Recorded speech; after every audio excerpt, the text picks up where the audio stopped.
Hello and welcome back to the Wicket Train podcast for another episode here. I'm your host today, Levi, and we'll be recapping the AFL rounds once again from the weekend. And what a round we had. I think we'll start with the biggest game of the week, West Coast v Fremantle. I think, well, not biggest game in terms of fans, but biggest upset. Are West Coast back? The 40-point win over Fremantle, the 30-point win over Richmond. Does it say more about Richmond or Richmond and Fremantle than it does West Coast? I don't know. That's up to you. But I think that Harley Reid's the man. If last week you weren't sitting here thinking that he's the number one pick, he's the number one pick, and he's the best pick in this draft class, and he will be the future of the AFL. Can he go higher than Dacos? Can he go higher than Cheezel? I back him. The kid's a tank. I think for the size he is and the age he is, it's just absurd. Like he's 19 and he's built like Bond. He's built like Dangerfield. He's a tank at his age. And we were hyping about the Dusty v Reed, the exact same. Reed was better than him last week, and Reed came up against five this week. He was better than five this week. He is the future, and I think if sort of thing. If Tasmania had to have one pick for the next 15 years between Dacos and Reid, you're picking Reid. It's just a no-brainer at this stage. I think Reid is just showing the lights out. He's a contested ball machine. He's winning the hard bills. He can use the ball well. He can break tackles well. There's just a lot to like about this kid. But on the other end of that game, where is Fremantle gone? They lost last week to Port by 3 points. Good fight against Port at Port. But to go to technically your home turf, I think another neutral venue between West Coast and Fremantle, but to your home turf, and to get beat by 40 points to a team that was the worst team in the comp for the last 2 years is absurd. And I know it's a different year, you can never, but Fremantle were not a powerhouse club, they were a finals contending club for the last 2 years. And they've taken a backward step this year. I know they lost Lucky Schultz and all the players. Five has been hit and miss, but Five's back playing. I know Darcy can't stay fit, but you got Jackson. Jackson's playing well. Five's back playing to the footy we know Five can produce at his age, and they still cannot provide wins on the board. And I think if you're a Fremantle supporter, you're sitting here scared almost, thinking, how low, how low can the Fremantle Footy Club go? And you're taking the Bulldogs on next week, who are bounced back from last week. I think I came on and criticised them, saying, "What is your list? What's going on?" Beveridge went out. He brought back in Dale, Daniel, McRae's back in the midfield, and they won easily. They bet St Kilda by 60 points, and they're back. And St Kilda aren't a free win in this AFL. No, not many teams are. So the Bulldogs are backfiring. It'll be interesting to see what team he picks this week against Fremantle.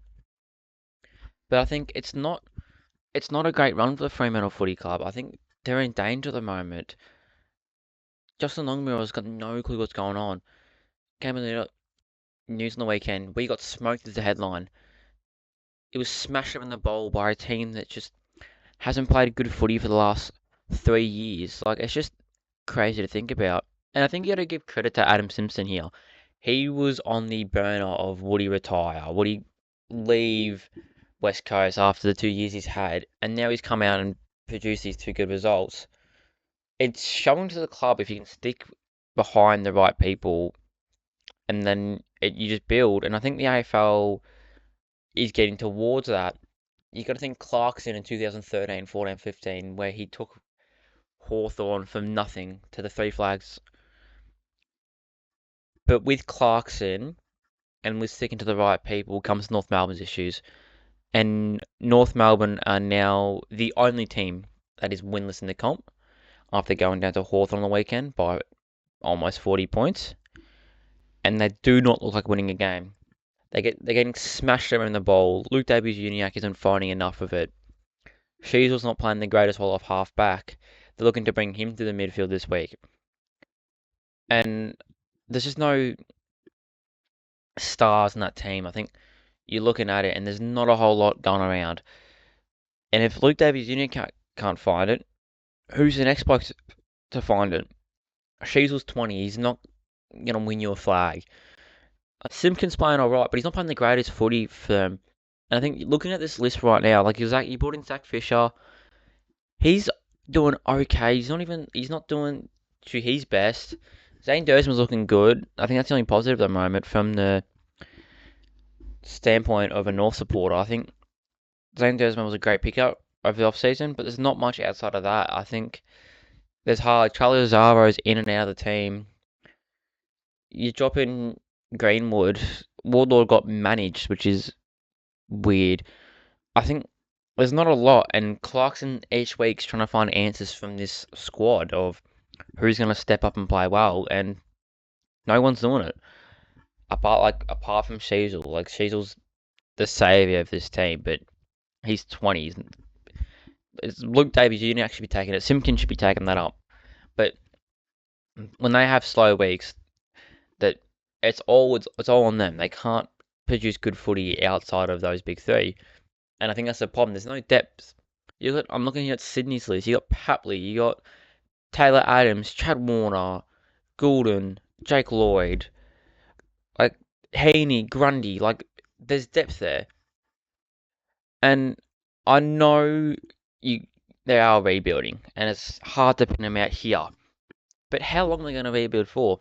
They were in the same boat as West Coast 2 years ago, couldn't win a game, second bottom. And now West Coast has turned the corner, but how long till North turns the corner? And I'm going to be honest, I don't think it's very soon. I think it's just, there's no support, there's no willing to get better at the North Melbourne Football Club. And I think it's hard to see as an AFL fan. Even if you don't support North, even if you hate North, it's just you want to have the AFL being as balanced as possible, and I think it's just not happening right now. And to keep the balance, I don't know why they would add a 19th team, being Tasmania. I know it's a national comp, and you want to be able to expand around, but when's the Northern Territory going to get a team? You can beg to ask. And I think my issue is with the Tasmanian team coming in, you have to have a bye every week. So that means it's just how it is now, but teams will have to have 2 byes every week because how the rounds will even out. 24 rounds, 19 teams. Someone has to miss every week, so it's going to be weird balancing that. I wonder if they will go back to the 3 big rounds of byes. Maybe that makes more sense, but even that can't work. So I wonder how the AFL is going to balance this, because it just makes no sense. You lose, instead of playing 23 rounds in a year, you're actually playing 22 rounds in a year. So you lose a round by bringing in a new team, like per club. So, and you're spreading the talent around. I think right now, if you're going for North, you're almost better off supporting Tasmania, I reckon. Because they get a lot of picks coming up, and they get a lot of choices that go for people in free agency, like GWS did, like Gold Coast did. And that could be more exciting than support North, I will come out and say. But I just don't get the spreading of talent to add a 19th team in, to add a bye every week. I'd rather see 2 teams come in, or no team come in yet, till the AFL sees an influx of rookies and whatnot, expand the draft to a bigger draft, people can get picked up, and then bring in more teams. Because right now, I think, if teams only have 5 big players, and Tasmania need their 5 big players, it's hard to balance that across the comp. But enough of the Tasmanian talk. We'll go through the rest of the games from the round. Starting with the top. Bulldogs obviously beating St Kilda, which we did talk about. I think, Beveridge is back. St Kilda, I mean, is it expected? Is it not? I think Bulldogs just found their best footy, and I think Bulldogs' best footy is top 4 best footy. But they're so inconsistent they can't find that each week, and I think St Kilda's a 4 to 8 sort of team, 4 to 10 sort of team, so they're not going to be able to compete that well against the top four. But I did expect a better fight. Um, I don't think St Kilda are battling too much injuries, whatnot. It was only Max King that's injured, so that is a big forward gone. But you bring in Jack Jones, who's got a load of experience. Um, the Bulldogs brought back Lob, Harms. I think that's a much better team. They started McRae in the midfield with the with Bont and Tim English. So that's one of the powerhouse midfields in the comp. But I think if you go for St Kilda here, you're not concerned with that loss. I think you can take that loss. Still a young list outside of like Higgins, Steele, Marshall's played a lot of footy, Membry, and Bradley Hill. But it's still like you're still building as a club. I think you get the players, Philippi, Mitch Owens, like Ross is playing good footy. Sinclair's playing well. So Wagner Miller, he's looking good. I think yeah, you're not concerned as a St Kilda supporter looking at that loss. Yes, Port's going to be a challenge next week at Port. I see Port winning that game again, but I think they can come within 20 points in that game. That'll be a real positive. And it's just about finding your feet when it matters in this comp, and I think that's St Kilda will be able to do that, and we'll see St Kilda playing finals footy, which will be great for them. Um, the second game of the round, Adelaide Essendon. I gave credit to Adelaide last week when they bet the Blues.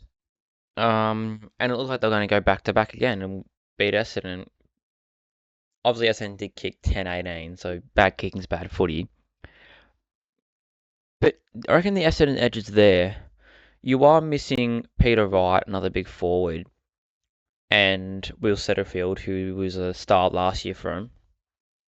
But I'm more concerned about how this team lines up with Peter Wright back and Sam Draper playing that ruck forward role. Can they afford to play that many tolls is my question. I think so if it's done correctly. But I think at the moment they are looking good without Peter Wright, so it'll be interesting to see how he fits back in the team. They got the 3-point win over. No, nothing concerned there. Obviously, I think yeah. Todd Goldstein's a handy add to Xavier Dersma, great pickup. Jay Gresham as well was probably pick up at the preseason. I think yeah, Essendon have had a really great preseason, and it's now building into this team of here we go. Like how many games can they win? They got Collingwood this week, Anzac Day. I think that'll be a great game. If Essendon can get up against Collingwood, that would be. I think you can call that Essendon back, and Essendon will play finals footy and finish in the top 6 if they beat Collingwood. But Collingwood are on a heat at the moment. They've won the last 3 games. They were 0-3. Everyone writing them off. The premiership hangover, and they've come out. They bet Port by 50 points. No, they bet Hawks by 4 points, which was a close game for a Collingwood standpoint. Probably shouldn't have got that close, but they're they're back. I reckon. Like if you're winning by 50 points against Port Adelaide aren't an easy team to beat. And I think it's just how many more games are they going to win in a row? They're already 3 in a row. They've got Essendon, they've got Carlton, and they've got West Coast. Now I don't see why they cannot win another 3 in a row and go 6-3 and be back in the top 6. And they've got Fremantle. That's 4 games in a row they can win. And they can turn their season around from being 0-3 to 7-3. And it's like, look out, you're in the top 6. And it's just almost like, top 8, sorry. And it's almost like, can you get to the top 4 now? Are you good enough to get to the top 4? And I think with the way the Collingwood Football Club's set up, with Craig McRae and Darcy Moore, Jordan Galby, Nick Dacos, Josh Dacos, I think it's all signs positive for him. And I don't think you can write him off as we did in the first 3 rounds, going on what's going on here. And I think it's just a matter of how many more games can they win. And then the 4th game of the round, Carlton GWS, I thought Carlton played well. They're big 3 forwards. Now it's not me big 2, but I'm throwing in Tom DeConing here. played exceptional. I think that's just a dangerous task for any team playing. I know Giants were missing their key defender, Sam Taylor. That would have been a handy matchup to have for them. But I think teams are going to find it hard to defend those three. Because you got to have your best on Kerno and Mackay. But then Tom Coning can kick multiple goals in a game on his occasions. So how do you go about defending him? And especially when he's playing that ruck role, are you taking that key ruck out because Tom Coning's sitting forward, and then it's hard to play footy? And I think with the Giants started on fire, but I think they were just a bit light on with missing Cornelio and Sam Taylor. But it was still competitive, and I still think the Giants are a top four side. I'm not concerned about that. Carlton, they're looking like a top four side. They are the biggest forward line. Yeah, they did go to Adelaide, but that was close enough to not be concerned. And then next week they're playing Geelong at Geelong. That'll be interesting. If they can beat the Cats at home, I can say that, and break the streak of Geelong at home and just Geelong this season, then Carlton are top four team. I don't think you can for the next little bit, and you can't be concerned by that. But that Geelong game leads us on to the next game with Brisbane Geelong.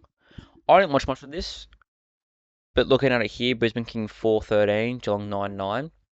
I know it was pretty wet, but I think Geelong adapted to conditions better from what I've seen. I thought there was no chance at the first half. I thought it was pretty scrappy, like going to be very low scoring. Brisbane at home should get up.